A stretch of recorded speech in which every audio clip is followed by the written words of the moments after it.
You were wondering what that acronym was for, right? Text Adventures, and the greatest publishing company in the history of the universe.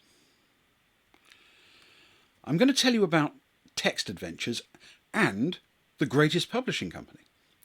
Many years ago, there were people who played computer games. I mean, I know there are still people who play computer games, but this was also true decades ago. Back then, most computers, at least those used at home and in school, were neither networked or, if they were connected at all, just to a few other computers in the same space. Generally, at the time, home computers had significant graphics limitations. They often had a very limited palette of colours, poor resolution, or both. There was no such thing as graphics processing, and animation was truthfully one of those optimistic ideas that was coming any day. Despite this, there were computer games. Some were written to make the most amazing use of the limited capabilities of the time. The first time I saw Elite on the BBC Micro, I thought its graphics were impossibly clever. Others were written to take advantage of things these primitive systems could actually do well. And one of these was the text adventure. Text adventures were, as the name implies, essentially RPGs that worked entirely in your mind, by describing the situation and permitting you to interact with the story. These days, people use terminology like interactive fiction, but I never remember people calling them anything other than text adventures at the time. History records that the very first of these was called Colossal Cave, also known as Colossal Adventure and just Colossal. You played by reading a paragraph of description and then choosing appropriate actions to move the story forward, generally by typing in a simple command like go north or open door. By their nature, they were relatively easy to handle. They were relatively easy to build as well. The challenge in producing a good game was writing the narrative and the descriptions well. The actual programming wasn't that hard.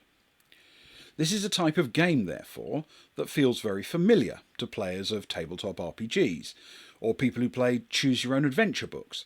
Those were essentially a text adventure printed in a book. Some of these adventures became very widely played. Zork and its sequels, filled with pop culture jokes, was a particularly well-known example. In the UK, literate computer enthusiast Douglas Adams turned his Hitchhiker's Guide to the Galaxy into a huge favourite. Tolkien's Hobbit was turned into one as well, though it wasn't a particularly good example, but it became a huge obsession for a while nonetheless. In fact, the very nature of text adventures fed into a sense that everyone could play, because they mostly could. Text adventures were far less dependent on the specific hardware of a given computer. So the same game could usually be played, largely unaltered, on a BBC, an Apple II, a VIC-20, a Spectrum, and in some cases even a ZX81, though often in a reduced form. While plenty of people have happy memories of playing the most popular published text adventures, there was another area where these games really excelled. They were easy to create yourself, at least technically speaking. Back in the 1980s, the publisher Usborne became the greatest publisher in the history of the universe, for two reasons, though now there's a third. Actually, here's a little aside for anyone with children who might be interested in RPGs in some form. Usborne has just released a new Choose Your Fate style book. And I do mean just released, it's been out about a month. It's called Shadow Chaser. Now, I haven't seen a copy myself, but I suspect there might be people who will be very eager to introduce their own children to the world of RPGs in much the same way they found it years ago. Anyway, back in the long ago, Usborne released a series of softcover books on computing aimed at children. They were brilliant. And that's the first reason for them being the greatest publisher in the history of the universe. Some of them were a set of code listings, similar to ones you'd find in the magazines of the day, designed so you could type in a game and play it. I think these were the most popular in the series, the games being themed, so there was a book of battle games and a book of space games, for example. These listings were no more complicated than a typical magazine example, but they had two features that made them a useful stepping stone for the budding programmer. They were filled with notes that explained how the code worked, and they were designed to run on multiple different systems. For the serious enthusiast, there was even an introduction to writing machine code. No, I'm not kidding. There was an Usborne book on writing 6502 and Z80 machine code, aimed at younger teenagers and filled with cartoon graphics and bright colours. Would anyone these days expect a 12-year-old to write machine code? Anyway, they were all worth their weight in gold. But for my money, even though these were all the best introductions to actual real-world computing ever written, there were a couple that were the best of the best, because they showed you how to create your own computer games from scratch. And this is reason number 2 why Usborne is the greatest publisher in the history of the universe. One of these books covered the creation of text adventures.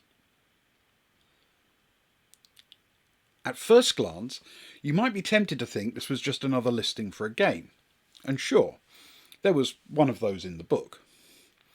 But that's not really what it was at all. It was a step-by-step guide to coming up with your own game. Designing it on paper, turning it into BASIC, and then running it on your own computer. The included adventure was really just a worked example to explore. This wasn't the only way that people began to write their own, but it was one of the best. You could make the game as complex as your computer's RAM could stand, remembering that 32 kilobytes was fairly typical for a micro back then. Of course, commercial programmers used all sorts of tricks to make huge games that were partly generated on the fly from small amounts of information. I remember one called Snowball that was absolutely immense, but it became a bit repetitious in places. It might seem these days there's no reason to play these sorts of games, now that graphics are so much better and computers are so much more powerful, and especially have much more memory.